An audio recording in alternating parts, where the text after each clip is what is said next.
When I visited Iceland's central bank, the governor, an ex-prime minister, admitted that these rates were too high.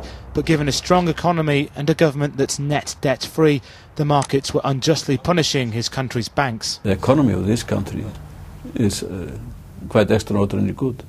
Maybe it is that Iceland is far away in the distance, smaller country, and people begin to speculate. I think that the CDS that are so much higher on some of these banks than on the average elsewhere is not fair and shouldn't be so high.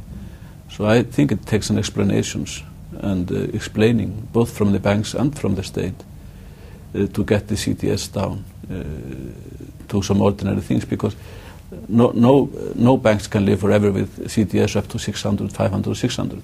Iceland's central bank governor says his country can afford to guarantee all deposits. These banks are so sound that nothing like that is likely to ever happen. And if something would happen, you would never have been talking about the whole amount of money, because it is never like that. But even so, the Icelandic economy, the state being debtless, this would not be too much for the state to swallow if it would like to swallow it.